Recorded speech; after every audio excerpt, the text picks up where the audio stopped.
नमस्तेऽस्तु महामाये श्रीपीठे सुरपूजिते शङ्खचक्रगदाहस्ते महालक्ष्मी नमोऽस्तु ते।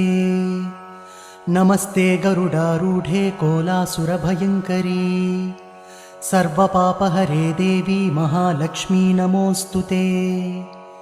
सर्वज्ञे सर्ववरदे सर्वदुष्टभयङ्करी सर्वदुःखहरे देवी महालक्ष्मी नमोऽस्तु ते।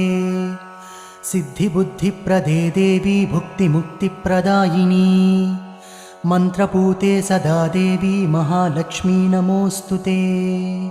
आद्यन्तरहिते देवी आदिशक्तिमहेश्वरी योगज्ञे योगसम्भूते महालक्ष्मी नमोऽस्तु ते।